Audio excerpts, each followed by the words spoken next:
Assalamualaikum warahmatullahi wabarakatuh. Waalaikumsalam warahmatullahi wabarakatuh. Selamat pagi. Pagi, luar desa tetap semangat. Apa kabar hari ini? Alhamdulillah baik. Marilah kita berdoa. Sebelum pelajaran, kita berdoa terlebih dahulu yang akan dipimpin oleh saudara Santi. Siap berdoa mulai. Bismillahirrahmanirrahim. Raditu billahi robba wa bil islami dina wa bil muhammadin nabiyya wa rasulah. Rabbi zidni ilma warzuqni fahma. Amin ya rabbal alamin. Sehat? Baik, anak-anak sekalian, sebelum kita materi, sebelumnya saya akan terlebih dahulu.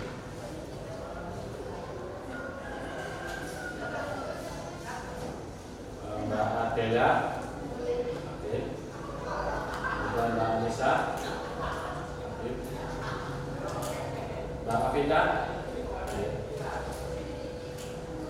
Mbak Fani, oke. Mbak Hikmah, Mbak Khairul Nisa, Mbak Alaida Putri, oke. Mbak Aminut, oke. Mbak Tonisa. Maka katakan tapi dengan gerakan besar, kecil, ya, kecil. Semut, kecil. Kemudian ketika gajah, gajah besar, gajah besar, gajah besar. Oke, sudah siap? Konsentrasi. Oke, terima kasih.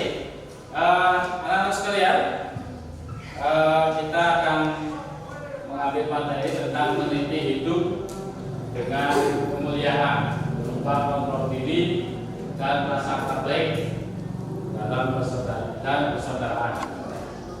Sebelum kita materi, alangkah baik kita sampaikan terlebih dahulu tentang kompetensi intinya. Kompetensi inti yang akan kita pelajari pada hari ini adalah yang pertama, menghayati dan mengamalkan ajaran agama yang dianut. Kemudian yang kedua, menghayati, mengamalkan perilaku jujur, disiplin, santun, ya, peduli, terus gotong royong, kerjasama, toleran, damai, bertanggung jawab, responsif, dan itu berupa memahami serta menerangkan serta menganalisis pengetahuan secara faktual, konseptual, prosedural, metakognitif berdasarkan rasa ingin tahunya tentang ilmu pengetahuan teknologi serta menerapkan pengetahuan prosedural dengan bidang kajian yang spesifik serta sesuai dengan bakat dan minatnya untuk memecahkan masalah. Kemudian yang keempat, berupa mengelola, menalar, menyaji dalam ranah konkret dan ranah abstrak terkait dengan pengembangan diri yang dipelajarinya di sekolah secara mandiri, bertindak secara efektif. Kemudian kompetensi dasarnya, Quran surat Al-Hujurat surat yang ke-49 ayat 12 dan ayat 10. Kemudian serta hadis tentang kontrol diri atau mujahadah amal, berprasangka baik atau husnudon, dan persaudaraan atau ukhuwah. Kemudian pada kompetensi dasar keempat berkenaan dengan keterampilan atau sikap, yaitu membaca surat Al-Hujurat, Quran surat 49 ayat 12 dan ayat 10 sesuai dengan kaidah tajwidnya dan makhrajul huruf.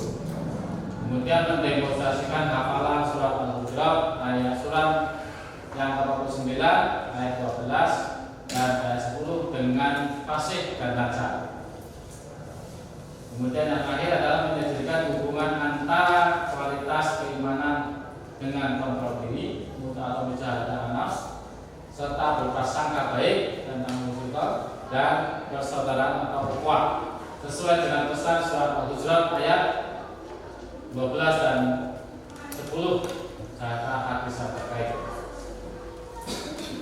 Next, anak-anak sekalian, tujuan pembelajaran kali ini adalah mengidentifikasi bacaan, hukum bacaan, tajwid pada surat Al-Hujurat, surat yang 29 ayat 10 dan 12 dengan benar. Kemudian menerjemahkan Quran surat Al-Hujurat ayat 10 dan ayat 12 dengan benar. Kemudian yang ketiga adalah menguraikan isi kandungan, menguraikan isi kandungan pada surat Al-Hujurat ayat 10 dan ayat 12 serta hadis yang terkait dengan penuh percaya diri.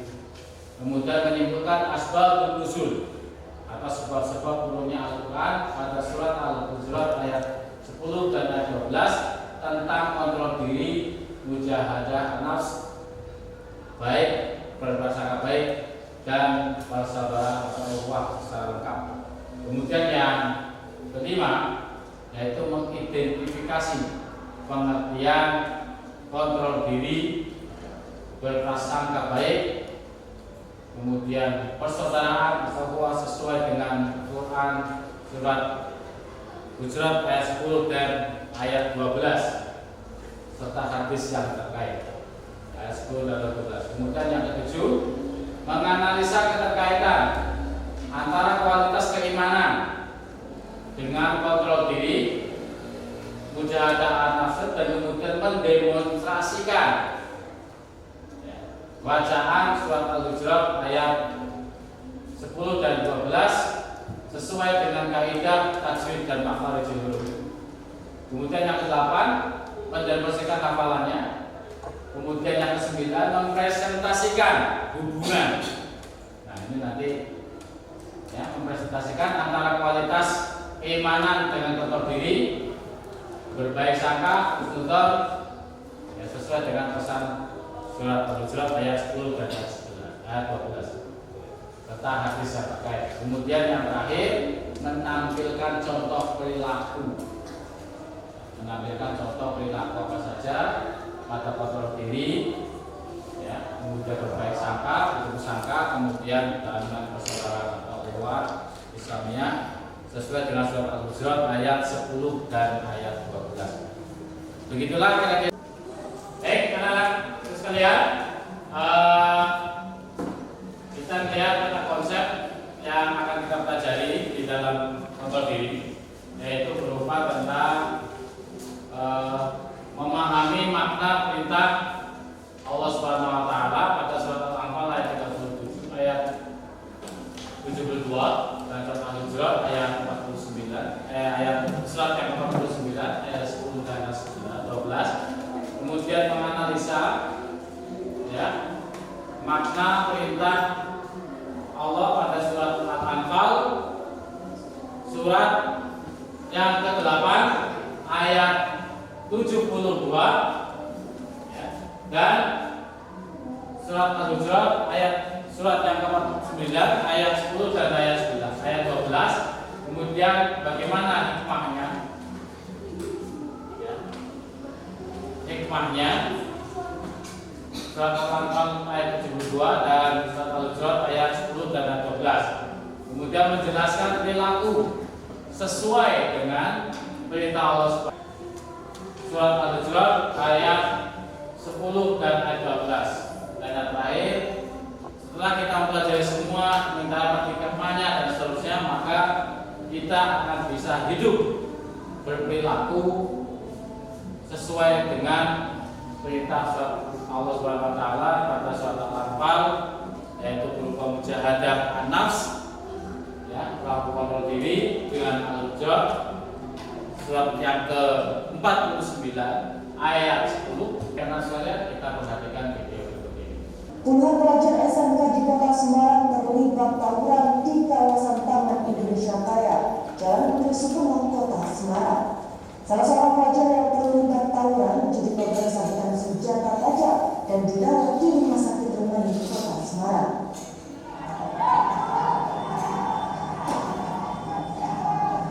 Puluhan pelajar dari dua SMK di Kota Semarang, yakni SMK Negeri 3 dan SMK Negeri 4 Kota Semarang, Kami sore terlibat berkelahi dan berusaha melakukan chatting fisik lewat media sosial. Pelajar yang 4 hari melakukan pembelajaran tatap muka tersebut kemudian melakukan pertemuan dan terlibat perkelahian menggunakan senjata tajam di seputaran Taman Indonesia Kaya. Petugas lalu lintas Polres Semarang yang melihat adanya tawuran tersebut kemudian melakukan pengejaran hingga sampai depan Rumah Sakit Rumani, Kota Semarang. Petugas berhasil mengamankan 9 orang pelajar dari Grup Kompas TV Semarang, Jawa Tengah. Baik, setelah kita menonton video tersebut di atas, kira-kira dari pengamatan tadi, video tadi tentang tawuran pelajar tersebut, apa yang dapat Anda pikirkan? Kira-kira saat bila mana Anda mendengar sebuah tawuran, baik itu secara langsung maupun melalui media massa, ya, kira-kira apa yang kira-kira menurut Anda yang harus Anda lakukan? Ya. Kemudian miris. Ya. Ketika melihat senjata dalam miris, kenapa miris? Karena ngeri, mengerikan. Dan beberapa faktor halnya kira-kira apa? Hah? Kenapa? Bersinta? Pengaruh media sosial, atau mungkin ada yang lain. Apa penyebab daripada tawuran pelajar tadi? Kesalahpahaman atau lingkungan. Terus apa lagi? Faktor lingkungan berupa apa? Faktor keluarga. Faktor keluarga berupa apa kira-kira?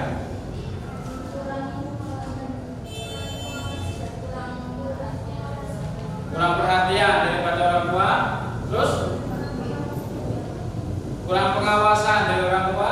Lalu ada lagi kontrol diri yang lemah. Lalu apa hubungannya dengan keimanan? Tawuran pelajar tadi kira-kira apa hubungannya dengan keimanan? Ya, kontrol diri, prasangka baik, dan saudara. Kira-kira apa hubungannya? Baik, anak-anak sekalian, pada tahap 3 ini silakan Anda berdiskusi. Kira-kira apa penyebab-penyebabnya? Oke, silakan Anda diskusikan.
Assalamualaikum warahmatullahi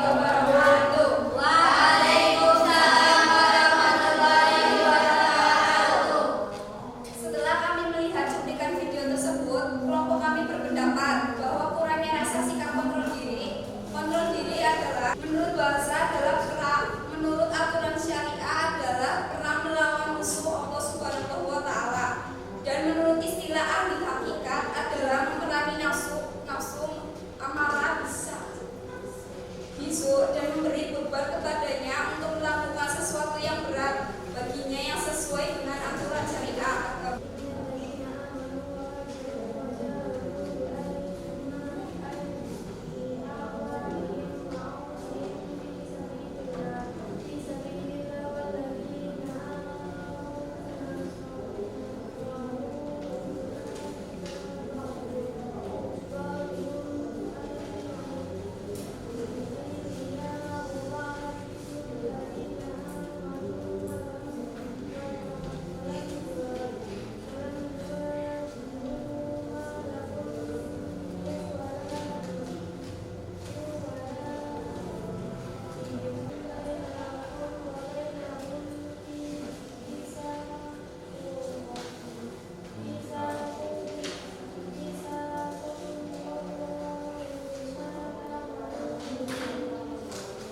Sesungguhnya orang-orang yang beriman dan berhijrah serta berjihad dengan harta dan jiwanya pada jalan Allah Subhanahu wa taala dan orang-orang yang memberikan tempat kediaman dan pertolongan kepada orang-orang mujahirin.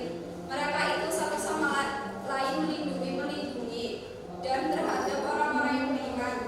Tetapi belum berhijrah maka tidak ada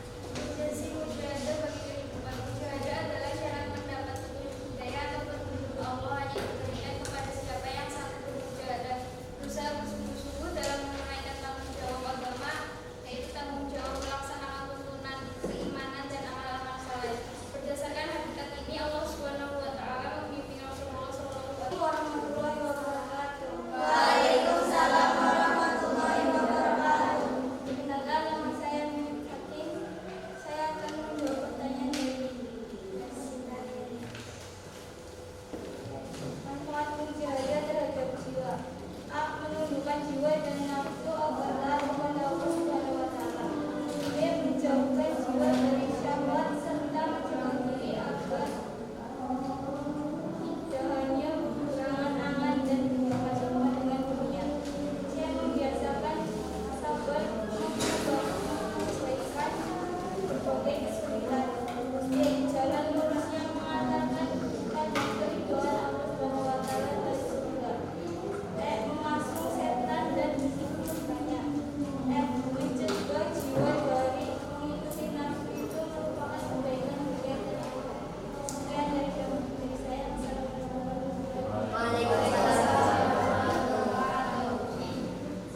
Satu lagi. Silakan tanya, mau tanya. Waalaikumsalam warahmatullahi wabarakatuh.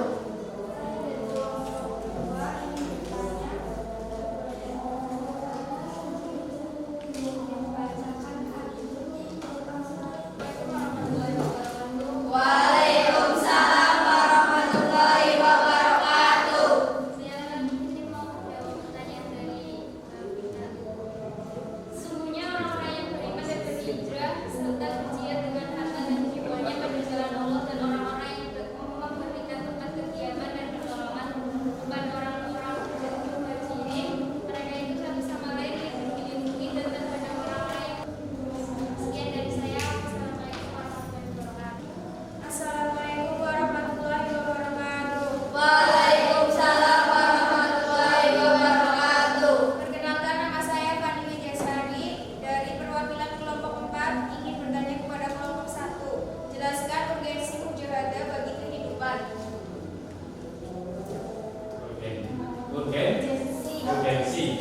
Assalamualaikum warahmatullahi wabarakatuh. Waalaikumsalam warahmatullahi wabarakatuh. Perkenalkan, nama saya Salma Syakila akan menjawab pertanyaan dari Mbak Fani kelompok 3. Mujahadah adalah syarat mendapat petunjuk hidayah atau petunjuk Allah hanya diberikan kepada siapa yang sanggup.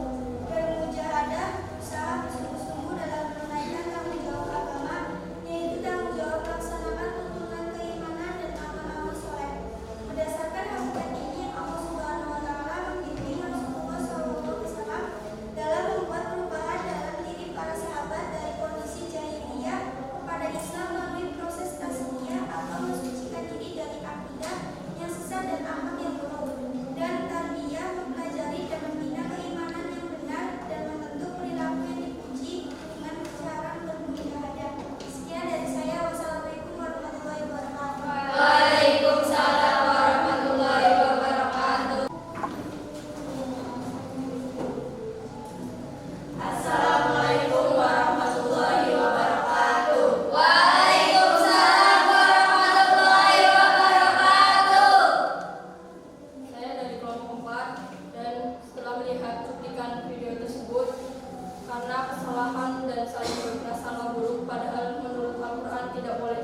berusaha untuk memahami saudaranya.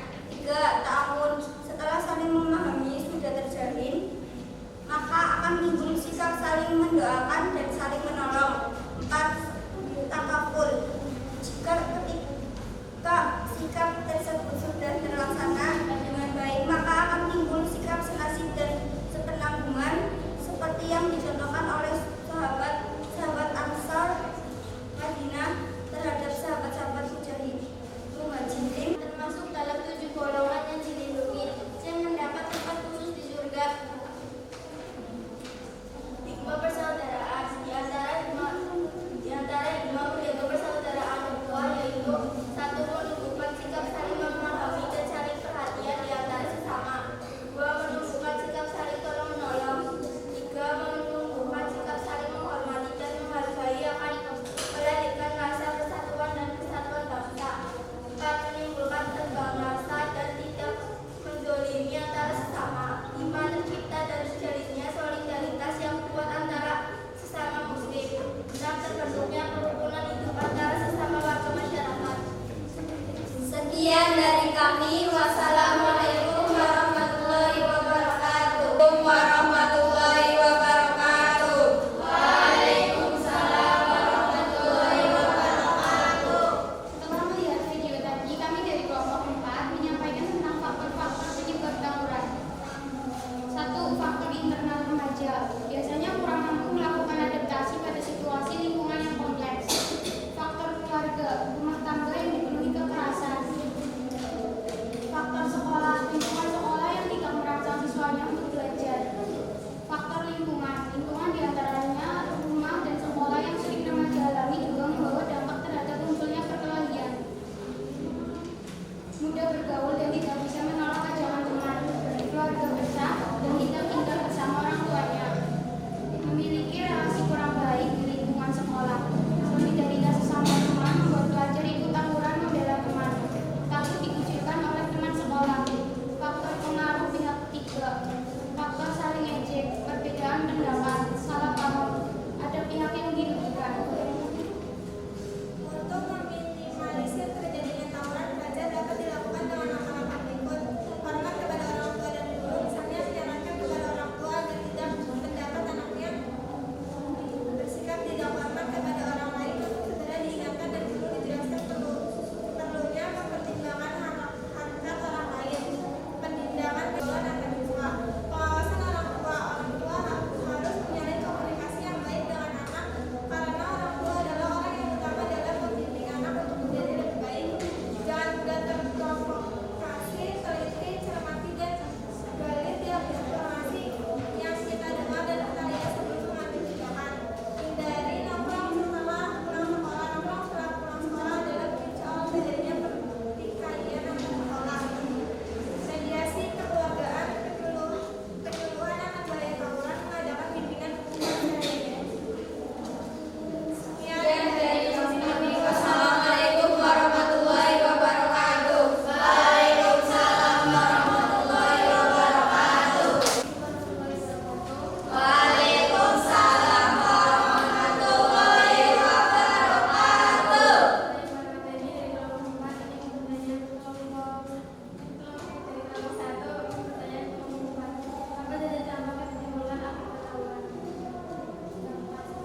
Dampaknya apa?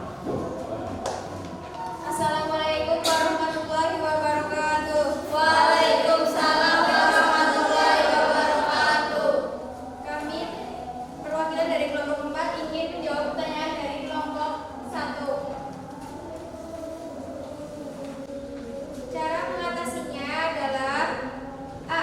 Hormat kepada orang tua dan pelajar yang tertangkap dengan tangan karena tawuran langsung diberikan hukuman berupa pemunduran agar para pelaku tawuran tersebut.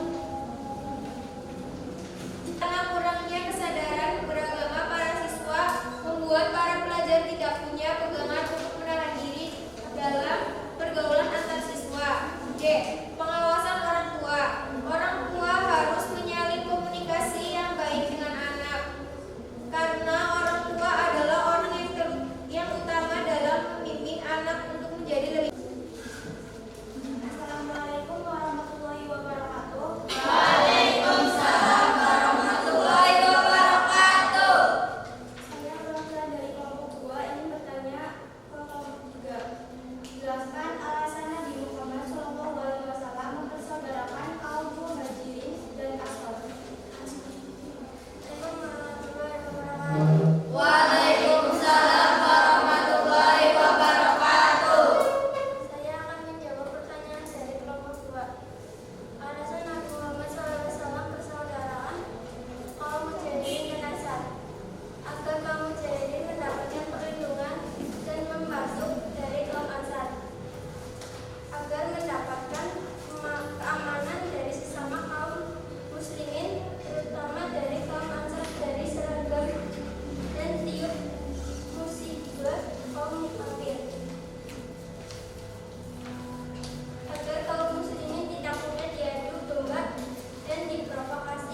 warahmatullahi wabarakatuh. Waalaikumsalam warahmatullahi wabarakatuh. Saya perwakilan dari kelompok 2. Satu, tekun mempelajari Islam dan semangat untuk mengamalkan. 2, berteman dengan orang-orang yang suka husnuzon dan menjauhkan diri dari orang-orang yang suka berbuat husnuzon. 3, menumbuhkan semangat berpikir positif. 4, memahami keutamaan husnuzon dan bahaya. Mencoba awal belajar, ya kan? Lalu bagaimana sih? Ada yang mengatakan tadi karena adanya kontrol diri yang kurang, ada yang mengatakan tadi karena persaudaraannya, rasa percaya diri yang kurang, kemudian ada juga yang karena prasangka baik, sering berprasangka buruk antar teman, antar saudara, dan seterusnya. Kemudian ada lagi dikatakan faktor keluarga, lingkungan, kesalahpahaman, dan seterusnya, ya kan? Serta adanya ada 3 bentuk tadi yang seperti yang diterangkan. Ada 3 bentuk, salah satunya adalah bentuk persaudaraan, yaitu berupa ukhuwah Islamiyah, yaitu persaudaraan dikarenakan sesama, ya, sama-sama memiliki persamaan agama, yaitu agama Islam, ya, dan keyakinannya. Kemudian yang kedua adalah ukhuwah wasatoniyah, yaitu berupa persaudaraan karena sama-sama kita satu bangsa, satu tanah air, ada keterkaitan dengan keturunan tanpa membeda-bedakan suku dan ras. Kemudian warna kulit tidak perlu dibedakan antara hitam, coklat, putih, dan seterusnya. Kemudian karena ada istiadat yang keadilan, apa terserah. Kemudian budaya, kemudian dengan aspek-aspek yang lainnya. Kemudian yang ketiga, kita ada ukhuwah, kita mengenal dari dalam persoalan itu ada yang ketiga, yaitu ukhuwah insaniyah, yaitu atau basariyah, berupa persaudaraan dikarenakan sama-sama manusia, yang secara universal tanpa membedakan ras, suku bangsa, warna kulit, dan aspek-aspek lainnya. Nah, ini 3 persaudaraan inilah yang perlu kita ketahui. Lalu bagaimana sikap yang harus dilakukan mengikat tali persaudaraan? Yang pertama adalah kita saudara seiman, seagama, karena harta atau karena yang lain. Kemudian hanya bertanggung jawab untuk mendakwah ajaran agama Islam dan sekitar yang terima kita. Sikap yang harus dijauhi, ya, jangan diikuti. Berburuk sangka itu nggak boleh sama teman, saling kerasani, ya, bahasanya saling menggunjing dan seterusnya. Kemudian tidak senang melihat nikmat Allah kepada temannya, ya, atau iri, Anda iri terhadap temannya, itu tidak boleh. Kemudian berusaha menikmati, ya, agar kepada harapan Anda segalanya. Nah, ini iri dengki, ini nggak boleh sama teman. Ini yang sering terjadi, salah satu dari penyebab tawuran terjadi. Anak sekalian, kita perhatikan bagaimana kita harus senantiasa bersaudara.